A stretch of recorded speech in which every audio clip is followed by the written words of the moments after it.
So here we are with our last speaker. I'm so delighted to welcome Jay Latta, who's going to talk us about the critics of the metaverse. Jay, please on stage, do all your good stuff, and big hands of applause. Hello, hello, hello, hello. So, the metaverse, the final frontier. Voyages of many creators, blah, blah, blah. All of this stuff that you have heard so many times. Well, honestly, sorry, Sonia, for mixing up all of this. When she wrote on LinkedIn that she is a huge Star Trek fan and she was looking forward to my presentation, I simply decided to change it a bit and even to bring this Star Wars thing into it. Why have I done this? Simply to confuse everyone. Because right now what's going on with the metaverse, with all of this super hype thing, is, well, we don't really know what it is, right? Many people are talking about it. It's a big thing. It's a hot topic. So, in the same way how I mixed up this entry statement, in the same way, people are mixing up what it is. But the discussions circle mostly around, well, how will we set up businesses in any kind of metaverse? If it's just a copy and paste from our real world into this virtual entity. It's about NFTs. Guys buy NFTs. It's about our avatars, how they will look like, if they are interoperable, if we simply take them with our assets and so on. It's about our identity. Sometimes it's even about these kind of crazy thingsies. Mostly we just circle around how will we make money? And this is already the beginning of the end. So will we need, for example, ad blockers, content filters, when it becomes simply too much because everyone tries to make money? Some people, when it comes into metaverse, mention Roblox, others Minecraft. Just because something is in the gamification area, it does not mean it's metaverse ready. And even the old mummy Second Life is being revived as it was predicted for the metaverse, right? So my all-time favorite, even his own developing guys do not like to use it.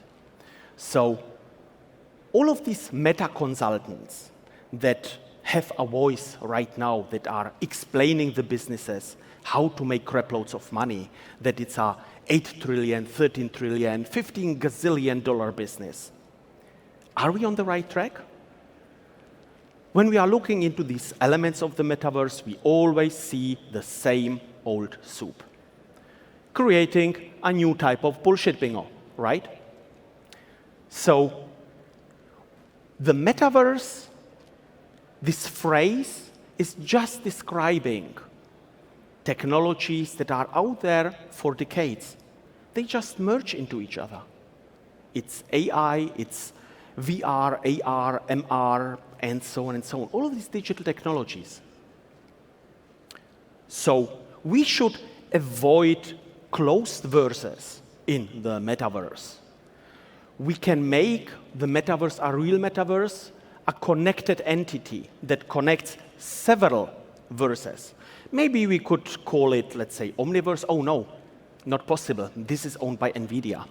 Maybe a Holyverse, however it will look like. The thing is about it needs to be decentralized. There was one question in the morning. User-centric, trustworthy, and private. It should be about us, not about them. Them. Meta's meta is not the new thing. It's just, come on, to distract. And Zook is not our Neo. Meta's meta just transports the social media misery and their own dystopian reality into the third dimension, closing everyone away and not really sharing, right? So one meta to rule them all, one meta, and so on and so on. The real magic is when we set up standards, when we describe the metaverse as this new connectivity layer to connect all of our realities. Well, Facebook or Meta, whenever they talk about stuff, they are mixing up things. They talk about theoretical technologies like holograms, mixing it with existing technologies like virtual reality and so on. So they are already setting up a lot of expectations that cannot really be served. So how does it look like? This is how I'm talking about this connectivity layer, connecting all of these verses, all of these nano, micro, however verse calling it. Meanwhile, Microsoft is describing Azure as their metaverse stack, talking about digital twins.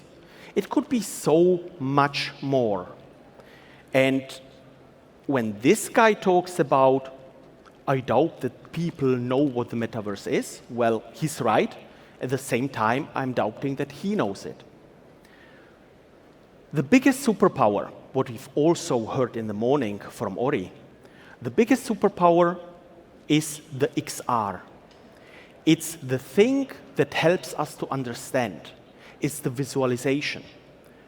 And Metaverse, through XR, becomes the extension of the internet, of the existing infrastructure, and helps us to decomplexitize our highly complex world. Why? 90% of our processing power in our brains is based on visuals. We are visually oriented beings. 93% of our communication is based on what we see. I mean, come on, me here dancing around, this is what you see. Just standing here somewhere over and reading a few slides, this is not communication. So all of these meta consultants, when we talk with them, when we listen to them, when they are mentioning stuff that they could imagine how to make money, well, maybe we should reset for one moment what we've heard, our expectations, because all of these, sorry to say, loudmouths, maybe have seen Ready Player One or The Matrix. That simple it is. This is what they have in mind. The power of XR is to slice through, to go into this vertical and to make everything experienceable. So, one question to you all. Who has seen Matrix? Hands up. This eternal simulation, how we are being suppressed by robots. Okay. Who has seen Ready Player One? Aha. Now tell me, who of you guys has read Neil Stephenson's Snow Crash? By the way, it's the sexy guy with the beard, without the glasses. So,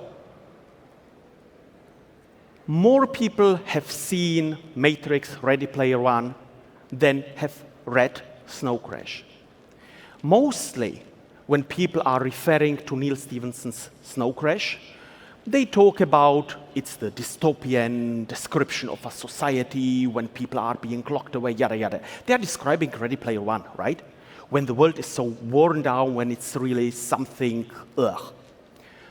Neil Stephenson's Snow Crash, in fact, how he described it, when you get through the first chapters, when it comes about pizza delivery, is something that is more diverse. It's inclusive. It's something that enables, for example, NG, a multiple crippled individual, a very clever guy, to interact with the reality through this metaverse. Or here, this artist that had simply this huge appearance in the metaverse. The thing here, how he described it, in being inclusive, being diverse, enabling people, is that he described, in fact, mixed reality. not virtual reality, what mostly the people are referring to. This dystopian aspect is just a small slice of the whole story. When it came, for example, to the so-called gargoyles that are simply eternally connected and somehow between the worlds. So in the real reality and in this meta-reality, when you have some implications like talking to these guys and you don't know if they answer to you or to someone in the metaverse. So this mix of data, informations, interacting in the real world, this is the real stuff, what Stevenson is describing. So instead, listening to all of these creators of NFTs, of other things is how to make money, we should focus and open up new kinds of work, how we will use this in our everyday life. And it's about collaboration, cooperation, and communication. Leaving this competition, and I've been for a long time in a corporate, the need to know principle. Hiding informations. Metaverse, is this meta level, meta layer, can enable us to experience, to see, and to be transparent. So instead of dreaming of these eternal playing grounds where we don't leave, where we can be our avatars forever, we should really focus on what is the impact. We can rethink completely this kind of work. When do we need 2D? When is 3D necessary? Rethinking through collaboration, communication, and cooperation our whole work. And focusing. The robot worker should do repetitive, heavy tasks that we do not want to do, where the logic worker, more or less algorithms, can automatize everything what needs to be automatized. I don't want to do repetitive work, so that the humans can focus on what they are best in: creativity, imagination, ideation. Then this metaverse, this connectivity layer between the verses, with AI, with gamification to make things experienceable, can bring up a completely new setup for our everyday life, making it, how Ori mentioned, changing the world a bit, making it better for all of us. So with creating such a workverse, we could, even with more gamification AI, for example, making this remotely operated through VR workverse level layer, when everyone can participate on this. Don't look on the lady in red. It has implications for during the pandemic. During the pandemic, I've been highly shocked how many people were not able to work remotely. Just the office workers, more or less. But what about agriculture, when we can make it remotely operable?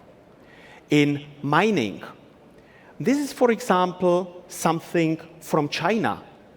In these locked away areas, they are already using remotely operated vehicles. Simply, well, this guy is not sitting in his jammies. I hope these are not jammies. And remotely operating this stuff. So remote robotics through a dedicated, we could call it working verse, a working area, even in construction areas, logistics, so remotely operating, connecting the people to do whatever they need to do, remotely, automated, assisted. When we look into our own experience, our own relationship management, social distancing, for example, it was very unlucky because it should have been called physical distancing. We needed this physical nearness, so a private verse would be necessary. Maybe even something that we could call a chill verse, because socialization is important for our dynamics. It brings color into our life. This is how this magic happens when not you are listening to me here, but as soon I leave and we start talking with each other. When we are becoming social, when we exchange ideas, many cool things can happen. Well, some people will even misuse the metaverse into a perverse. I mean, we all know it. The internet was made for porn. This is where the biggest money comes from. I will not deep dive here. The thing is, informations and data are becoming spatial. They are surrounding us. We can go around. We can experience them. We understand far better than bullet points. So this multi-perspectivity that I'm trying to bring into the people and influence them to go around a problem, to experience it, to see it. Here as well, this metaverse might have the potential. Why? We humans have we are defective. We don't understand complexities. We experience complexities as chaos. Existence is chaos. We just try to bring in patterns to understand it, to make it digestible. The thing is, if you see it from these different angles, you don't go around. You just see this one specific facet of something. But the truth is to have the overall, the holistic picture. This is where the Metaverse XR is helping us to escape our whatever kind of tunnel vision, if it's carbon tunnel vision, if it's diversity tunnel vision, if it's whatever is coming around, where simply just one opinion becomes too strong without seeing the rest. On the optical layer, we can transport far more information. This is from a Swiss startup. This shadow that comes like this moon into the ground is interpreted data from the Wirecard incident. So already before it became visible that something is going wrong, this huge fraud where many billions disappeared. On this visual layer, we can even transport, this is network traffic through an Oculus. We can digest information in a completely different way. So for our work, even here, how to work, new kind of air traffic control, having this flexibility is super important. And we can even, again, reference to Star Trek, we can even simulate things that are not possible, not now, so far. Training, education, all of these topics that we already have. When we can see, for Dubai, I've described, for example, a meta layer on traffic informations, on energy information, so that you have this flow, this end-to-end flow, and understand a bit better. So combining all of this, experiencing and making it accessible to everyone is the key. It will change our economy. It will make a new mindset, understandable mindset, helping transforming our society from this linear, more greedy layer towards a true circular society, where we can interact with each other because we have simply access to these different verses. A circular society where the ego becomes irrelevant. From humans, for humans. We can create beautiful things. This here is an example from the University of Kyoto, the Metaverse, bringing together Buddhist experiences and technology. It's a very nice experience. I can recommend it. So when we look into all of these meta technologies, since decades out there, and we start rearranging them, we can create an assistant revolution for us as humans, creating something from humans, for the society, changing the society. So I hope that I've been able to wake up a few questions that you will start thinking about the metaverse topic in a direction how it can be beneficial, not for our pockets, but for us as human beings. So if anyone has questions, we have 5 minutes left. Feel free. Come on. Neil.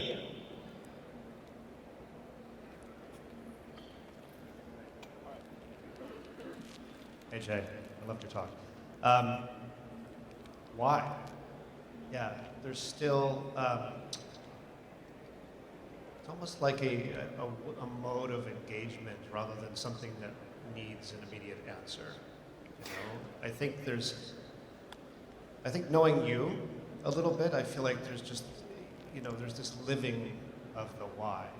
And I feel like there's still more. Like you shared a lot in your talk, and I think there's something more. I mean, if you were to summarize why the metaverse in a single sentence, how would you summarize it up? Why the metaverse in one single sentence? It's the thing with understanding. We as these visual-oriented beings, we need to see things and interact with them. Just this pure consumption is not the key. I mean, corporate slides with dozens of bullet points, they don't bring any kind of impact. People don't understand it. It's just another boring thing. But as soon you start to flip them around, deconstruct them, understanding these numbers, facts and figures, then you start automatically experiencing and understanding what the crap are you doing there. So here this metaverse is the connectivity layer if we skip these intransparent verses from any other big player. Another question was this, how can it be decentralized? Well, the internet is decentralized. We just allowed some bigger companies to centralize content, to centralize information, to hide it behind paywalls, to hide it behind their own hardware. So you have to buy their crap, buy their subscriptions, and being trapped in a bubble. So the thing here is really transparency, becoming somehow democratic with informations. So the why is from humans for humans. Okay? Anyone else? Oh, don't force me to pick someone. Yep. You can even tell a dirty joke. Thank you for the talk. Really, it's interesting. I just had a small question in terms of looking at digital twins and the metaverse. Is it, like, from your take, is it more a digital twin of our reality, or just a utopian, futuristic, virtual spaces? So, digital twins are on multiple levels, on multiple layers. We are having this industrial stuff when, let's say, a digital twin of a manufacturing facility and so on, you have all of this production. Through the metaverse, there is this huge, tremendous opportunity to connect all of these. So to have from your digital twin, the whole digital twin of your supply chain, from your suppliers, from the mining company, and so on. This can go even towards, let's say, a digital twin of you yourself, a human digital twin, with your medical records, with your wealth, how much money do you have, where you should be simply able to define the levels of visibility. So this would be your digital twin. When you are in the morning, let's say at a dentist, he makes something, repairs, improves, whatever, that it immediately is on your personal digital twin, in your smartphone, however it will look like. So that we can, in future, even use these digital twins. And this is one of the superpowers.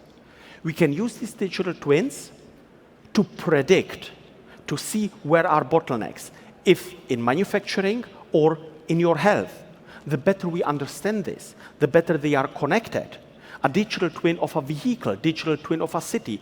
So from the smallest part, scaling up, and the metaverse here is this connectivity layer. So finally, we would have a digital twin of the whole planet, maybe even extending to the moon, Mars, wherever our billionaires will take us.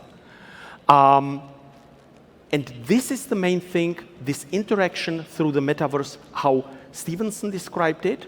our real reality with this digital reality and maybe even some fantasy reality.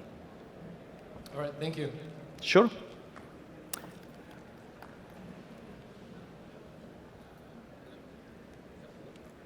Six, 5, 4, 3, 2, 1. Sorry. Turned off. We can meet outside, okay? Thank you for your attention, for your interaction. I wish you a great one. Enjoy the show.